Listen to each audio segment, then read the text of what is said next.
रूस की तरफ से अब इजराइल को लेकर दी गई है बड़ी चेतावनी और रूस ने ग्रेटर इजराइल का जो विचारधारा है, जो कॉन्सेप्ट है, उसको पूरे मुस्लिम देशों के लिए ही नहीं बल्कि पूरे मिडिल ईस्ट के लिए खतरनाक बताया है। और सीधा सीधा जो है इसे वार्निंग माना जा रहा है इजराइल के लिए और इसके साथ ही मुस्लिम देशों के लिए एक बड़ी नसीहत की तौर पर देखा जा रहा है कि कैसे ग्रेटर इजराइल का कॉन्सेप्ट पूरे मिडिल ईस्ट को तबाह कर सकता है। देखिए, इस वक्त की सबसे बड़ी खबर, जिस तरह से ईरान ने जंग में अमेरिका और इजराइल को हराया है, उसके बाद पूरे मिडिल ईस्ट में शक्ति के समीकरण बदल गए हैं। और अब जितने मुस्लिम देश हैं, इस्लामिक देश हैं, इनका नया बॉस बनकर उभरा है ईरान, बड़ा भाई बनकर उभर रहा है ईरान। देखिए, हम आपको बताएंगे कैसे इस्लामिक देश जो हैं वो अब इस बात को स्वीकार कर चुके हैं कि मिडिल ईस्ट में अब ईरान सबसे शक्तिशाली देश होगा और अगर उनकी रक्षा कोई कर सकता है तो वो ईरान कर सकता है, अमेरिका नहीं। देखिए, अजरबैजान में ओआईसी यानी ऑर्गेनाइजेशन ऑफ इस्लामिक कोऑपरेशन की बैठक हो रही है। इसमें 57 मुस्लिम देशों के प्रतिनिधि शामिल हैं। इसमें ईरान ने भी हिस्सा लिया। ईरान के संसद के स्पीकर गलीबाफ साहब अजरबैजान पहुंचे और वहां पर उन्होंने 57 मुस्लिम देशों के सामने ईरान की बात रखी है और बड़ी बेबाकी से बात रखी। जो बातें उन्होंने कही और उसे सुनने के बाद, उसे देखने के बाद ये बात साफ हो चुकी है कि मिडिल ईस्ट में अब वही फैसले होंगे जो ईरान को मंजूर होंगे। देखिए, गलीबाफ साहब ने ओआईसी की बैठक में सबसे बड़ी बात ये कही कि लेबनान में सीज फायर होना सबसे जरूरी है। अगर लेबनान में हमले इजराइल के जारी रहेंगे तो किसी तरह की कोई डील अमेरिका के साथ नहीं की जाएगी। साफ साफ ईरान ने इस बात को दोहरा दिया, लेबनान में सीज फायर किसी भी डील की सबसे बड़ी शर्त होगी। इसके अलावा देखिए, उन्होंने जो दूसरी अहम बात कही, इस्लामिक जो देश हैं या जो अरब देश हैं, इनकी सुरक्षा करने का काम ईरान करेगा। ईरान कर सकता है, आपको सुरक्षा दे सकता है। सुरक्षा के लिए किसी तरह से बाहरी देश से सुरक्षा उधार लेने की जरूरत नहीं है। देखिए, ये बेहद अहम बयान है ईरान का।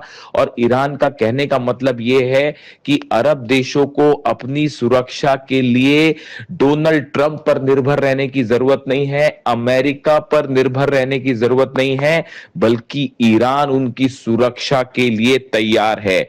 यानी अरब देश किसी तरह की सुरक्षा या डिफेंस सिस्टम अमेरिका से उधार ना लें। अगर वो सुरक्षा चाहते हैं तो ईरान उन्हें सुरक्षा देने के लिए तैयार है और खास तौर पर हॉर्मूज के आसपास वाले देशों की सुरक्षा की जिम्मेदारी ईरान की होगी।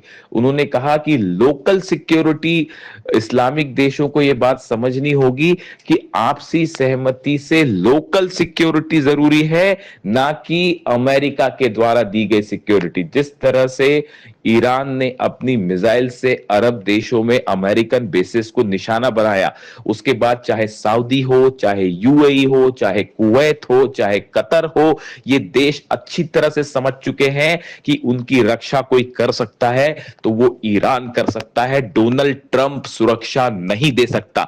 जिस तरह से थार्ड और पेट्रियट की धज्जियां उड़ा दी ईरान ने अपनी फतह मिसाइल से, अपनी खुर्रम शहर मिसाइल से, उसको देखने के बाद पूरा अरब देश, जितने अरब देश हैं, वो ईरान का लोहा मान चुके हैं, ईरान के हौसले देख चुके हैं, ईरान की मिसाइलें देख चुके हैं। यानी वो इस बात को स्वीकार कर चुके हैं कि मिडिल ईस्ट का अब असली बादशाह ईरान है। देखिए, इसके अलावा उन्होंने एक बड़ी बात यह भी कही कि अरब देशों के साथ ईरान कोऑपरेशन चाहता है, इंटरेक्शन चाहता है, और इंटरेक्शन से ही अरब देशों के बीच विकास हो सकता है, शांति हो सकती है, कन्फ्रंटेशन से नहीं। उन्होंने अरब देशों को यह सलाह दी कि आपस में बातचीत करिए, आपस में इंटरेक्शन करिए, इसी से अरब देशों का भला हो सकता है, आपसी भला हो सकता है। आपस में जंग करने से, आपस में एक दूसरे के खिलाफ साजिशें करने से अरब और मुस्लिम देशों का विकास नहीं हो सकता, उनकी सुरक्षा नहीं हो सकती। ये देखिए, ये दूसरी बात उन्होंने इस बैठक में कही। इसके अलावा उन्होंने ये भी कहा कि मुस्लिम देशों के साथ हर तरह के कोऑपरेशन के लिए भविष्य में ईरान तैयार है।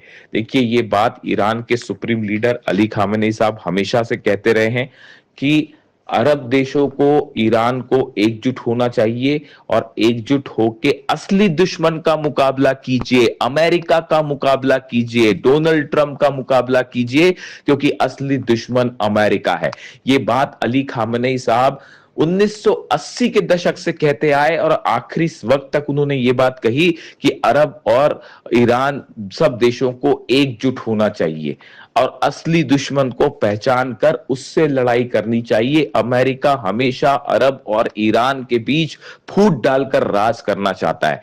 ये बात अली खामेनी साहब ने हमेशा से कही और आज देखिए इस बात को अरब देश भी महसूस कर रहे हैं। यानी ओआईसी देशों की जो बैठक चल रही है, ऑर्गेनाइजेशन ऑफ इस्लामिक कोऑपरेशन, इसमें जितने मुस्लिम देश हैं, अरब देश हैं, सभी ने ये बात स्वीकार कर ली है अब कि ईरान जो है वो मिडिल ईस्ट का एक ऐसा शक्तिशाली देश बन चुका है जिसके खिलाफ जाने की हिम्मत कोई नहीं कर सकता। देखिए, ये पहला साइन है इस बात का कि अब मिडिल ईस्ट का, मुस्लिम देशों का असली बॉस अगर कोई है तो वो ईरान है, ना कि डोनाल्ड ट्रंप।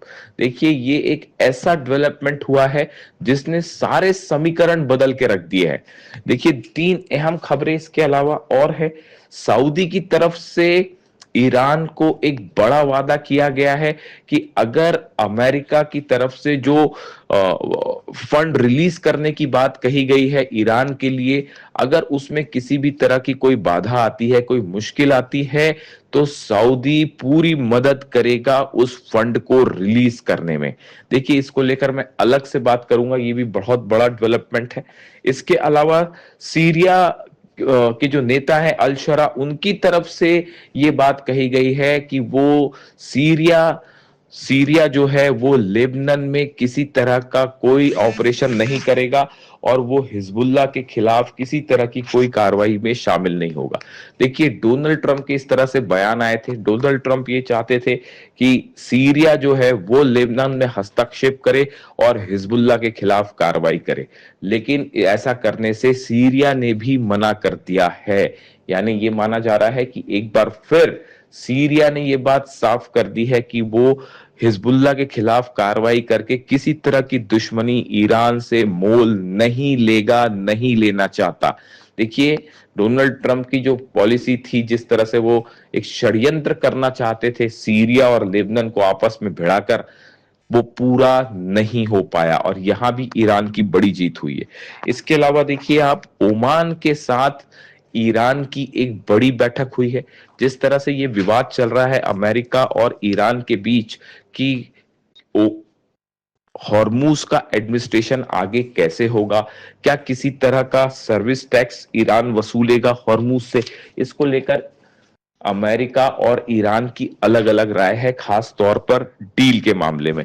ऐसे में एक बड़ी बैठक हुई है ओमान के अधिकारियों की ईरान के साथ, और इस बैठक में ओमान इस बात को लेकर तैयार हो गया है कि ईरान के साथ मिलकर आने वाले वक्त में हॉर्मूज का मैनेजमेंट किया जाएगा, हॉर्मूज पर नियंत्रण रखा जाएगा और हॉर्मूज में जहाजों को गुजरने के नए नियम बनाए जाएंगे।